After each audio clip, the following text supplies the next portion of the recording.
फिर लोग कहते हैं जी आप तो ठीक हो, लेकिन ये जो 70 लोगों को आप खड़े करोगे इनकी क्या गारंटी है ये ईमानदार होंगे? तो हम लोगों ने एक कैंडिडेट सिलेक्शन का प्रोसेस रखा है। बहुत ही डिटेल्ड स्क्रीनिंग के बाद हम शॉर्टलिस्ट वेबसाइट पे डालते हैं, जनता से फीडबैक लेते हैं और फिर फाइनली एक कैंडिडेट देते हैं। और ये गारंटी देता हूं मैं, 3 चीजों की गारंटी है कि हमारे जितने भी कैंडिडेट्स हैं सब ईमानदार हैं, चरित्रवान हैं और उनके ऊपर एक भी क्रिमिनल केस नहीं है। आज विधानसभा के अंदर, दिल्ली विधानसभा में कांग्रेस के 16 ऐसे एमएलए बैठे हुए हैं जिनके ऊपर क्रिमिनल केसेस हैं, हत्या के आरोप हैं, बलात्कार के आरोप हैं। 9 बीजेपी के कैंडिडेट्स एमएलए ऐसे बैठे हुए हैं जिनके ऊपर सीरियस क्रिमिनल केसेस हैं। हमारी लोकसभा के अंदर 163 ऐसे लोग बैठे हुए हैं जिनके ऊपर किडनैपिंग के, एक्सटॉर्शन के, रेप के, मर्डर के चार्जेस हैं। अगर ऐसे लोग संसद में बैठेंगे तो क्या आपको लगता है इस देश के अंदर महिलाओं को सुरक्षा मिल सकती है? इस देश के अंदर हमें अच्छा क्रिमिनल जस्टिस सिस्टम मिल सकता है? क्या आप बिजनेस कर सकते हैं ऐसे देश के अंदर जिसकी लोकसभा के अंदर ऐसे एक्सटॉर्शनिस्ट बैठे हों? फिर तो आपके धंधे के अंदर वो एक्सटॉर्शन ही करने के लिए आएंगे। आपको हर एमएलए को, एमपी को पैसे देने पड़ेंगे, हफ्ता देना पड़ेगा। जब तक हम अपने देश की संसद को साफ नहीं करेंगे, विधानसभा को साफ नहीं करेंगे, मुक्ति नहीं मिल सकती इस देश को। वो शुरुआत हम लोगों ने की है। तो जिन कैंडिडेट्स को हम खड़ा कर रहे हैं, इन 3 चीजों को हम ठोक बजा के अपनी सीक्रेट इंक्वायरीज कर रहे हैं हर कैंडिडेट के बारे में। वो चरित्रवान होना चाहिए, उसका कैरेक्टर खराब नहीं होना चाहिए, उसके ऊपर कोई भी भ्रष्टाचार का आरोप नहीं लगा होना चाहिए और उसके ऊपर कोई भी क्रिमिनल केस नहीं होना चाहिए। और ये हमारा ओपन चैलेंज है कि अगर दिल्ली का चुनाव 1 नवंबर को हुआ और 30 अक्टूबर को अगर आपने मेरे को कोई एविडेंस लाके दे दिया हमारे कैंडिडेट के खिलाफ, तो उसकी हम टिकट कैंसिल कर देंगे, चाहे सीट खाली छोड़नी पड़ जाए हम लोगों को। हम गलत लोगों को अंदर नहीं जाने देना चाहते, अच्छे लोगों को अंदर जाने देना चाहते। तो तीसरा प्रश्न उठता है कि जी अभी तो ईमानदार हैं, कल सत्ता मिलेगी तब भ्रष्ट हो गए तो क्या होगा? बिल्कुल जायज है। आम आदमी पार्टी की सरकार बनने के बाद 15 दिन के अंदर हम अन्ना हजारे वाला जन लोकपाल बिल पास करेंगे। उस जन लोकपाल बिल में हम अपने हाथ काट के आपको दे देंगे।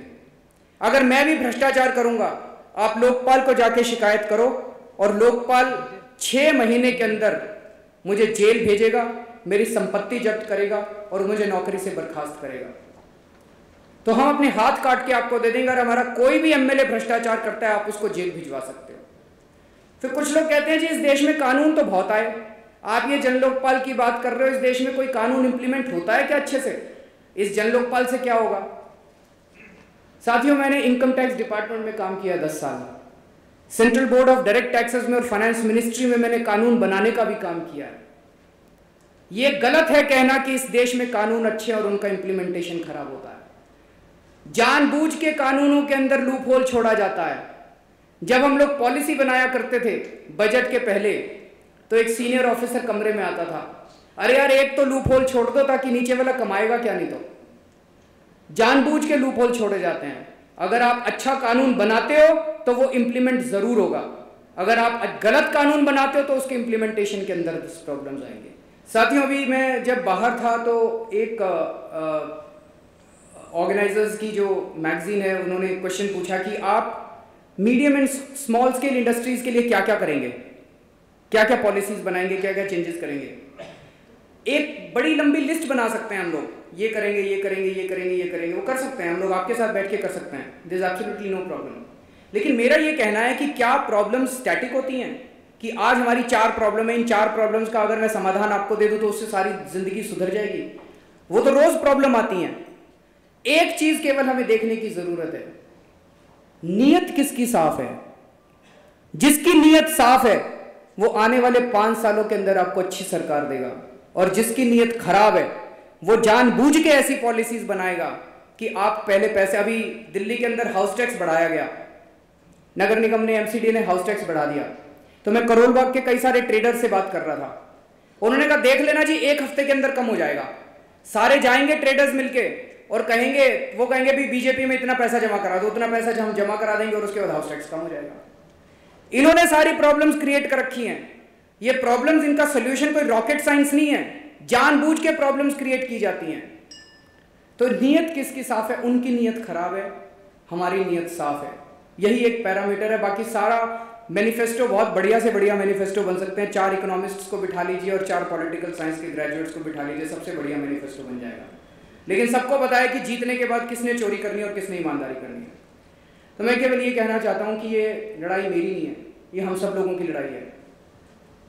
1977 में हम लोगों को एक मौका मिला था जब लगा था कि देश बदलेगा।